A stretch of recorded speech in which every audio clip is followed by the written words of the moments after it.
Por que falar de guerra pela água?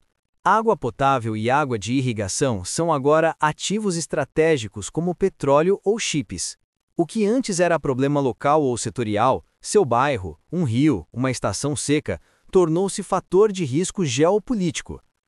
Barragens que tensionam vizinhos, rios internacionais com usos conflitantes e sistemas hidrológicos sob pressão crescente do clima e do consumo. A expressão guerra pela água não significa sempre combates militares abertos, mas sim uma combinação de conflitos diplomáticos, pressões econômicas, disputas legais e riscos humanitários ligados à distribuição desse recurso vital. Organizações internacionais e centros de pesquisa apontam que a crise hídrica é profunda. Regiões inteiras já enfrentam estresse hídrico severo, sequências de seca recorrentes e risco de escassez para bilhões de pessoas. O World Research Institute e parceiros alertam que, sob tendências atuais, até 2 bilhões de pessoas poderiam estar expostas a níveis agudos de escassez, e que a água se tornará um risco sistêmico para a saúde, produção de alimentos e estabilidade socioeconômica. A ONU e organismos ligados à água reforçam esse quadro. Áreas com alto ou crítico estresse hídrico crescem, e as ondas de seca e enchentes vinculadas às mudanças climáticas aumentam a variabilidade dos recursos hídricos. Isso eleva o potencial de conflitos e deslocamentos. Hotspot 1. O Nilo e o GERD. Um dos exemplos mais claros de como infraestrutura hídrica pode virar questão de segurança é o Grand Ethiopian Renaissance Dam, na Etiópia. Inaugurado em 2025, o projeto é essencial para a eletrificação e desenvolvimento etíopes, mas provocou forte reação no Egito e preocupações no Sudão, países que dependem do fluxo do Nilo. Em 2025, episódios de vazões elevadas e enchentes associadas a operações do reservatório apertaram ainda mais a disputa diplomática entre Cairo e Addis Abeba. Por que isso importa geopoliticamente? O Nilo é um rio transnacional, onde decisões de um país impactam diretamente recursos, agricultura e populações, cidades, rios de outros. A falta de acordos operacionais claros e de confiança entre as partes converte decisões técnicas, quando abrir uma comporta, quanto armazenar chuva, em crises políticas. Dúvida relevante, mencionada para a transparência. Os detalhes operacionais que ligaram especificamente as recentes cheias às descargas do GERD ainda são objeto de investigação técnica e interpretação política. Estudos hidrológicos independentes devem ser consultados para atribuições definitivas. Hotspot 2. Colorado River, Estados Unidos, México.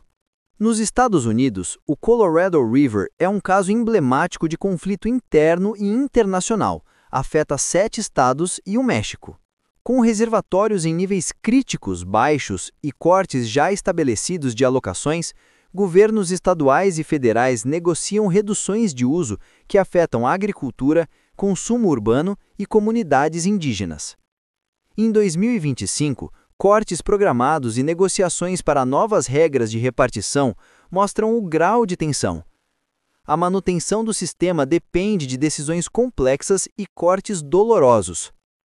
O impacto geopolítico interno, rivalidades entre estados, pressões sobre agricultores e tribos indígenas, mostra que guerras pela água podem ser também conflitos domésticos prolongados com consequências econômicas e sociais amplas. Especialistas advertem que, sem cortes e gestão mais agressiva, o sistema poderá perder funcionalidade operacional.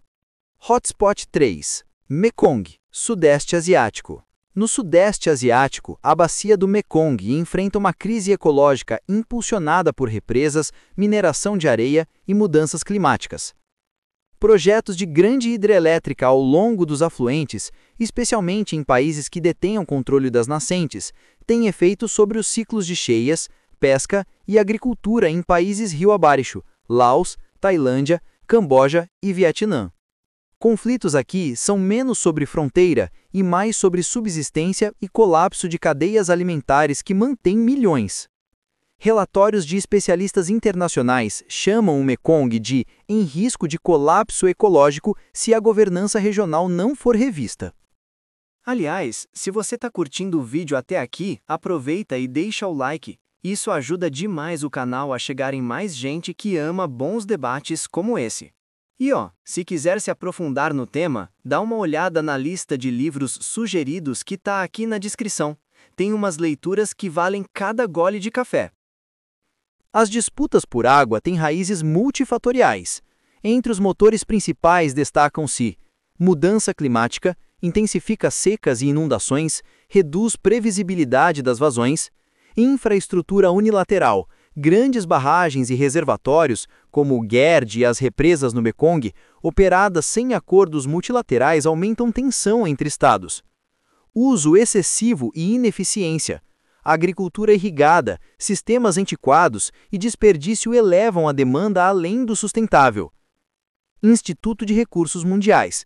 Questões institucionais e de governança, ausência de acordos operacionais claros, disputas legais sobre direitos de água e fraqueza de mecanismos de cooperação regional.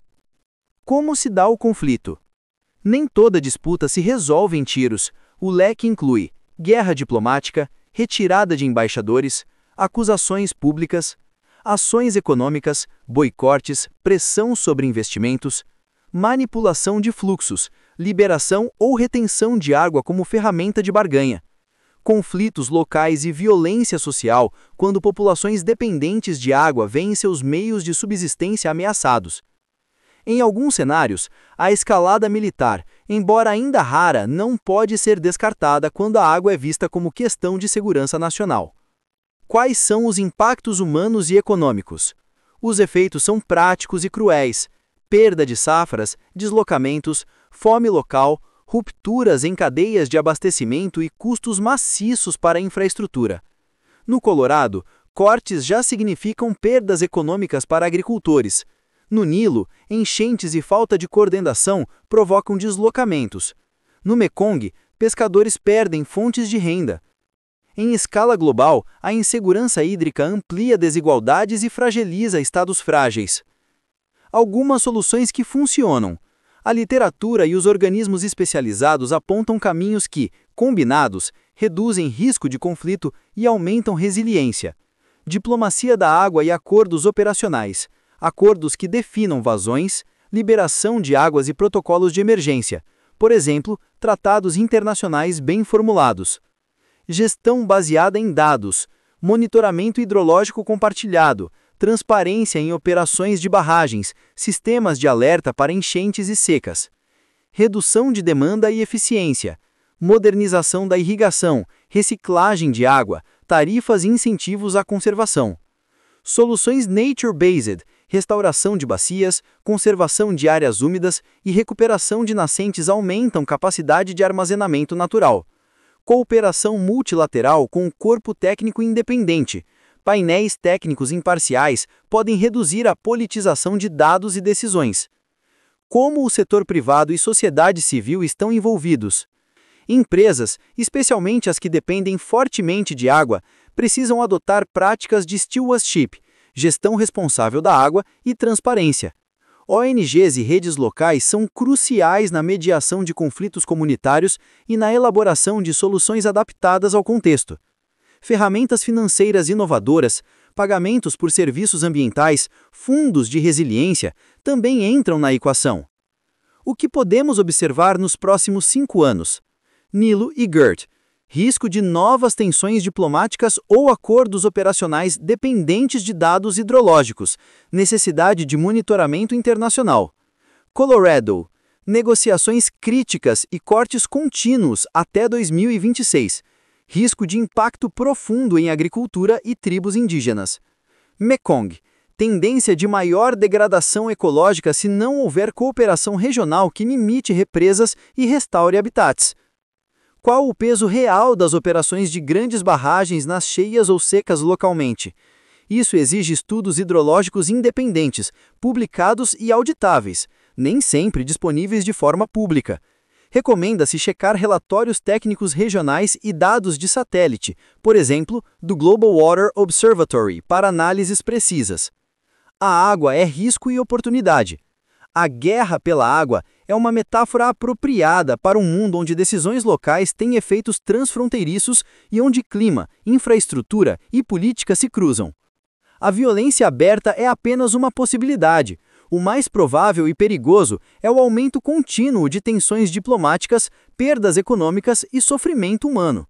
Políticas inteligentes, cooperação, governança baseada em dados e investimentos em resiliência ainda são a melhor defesa. Quer mais contexto?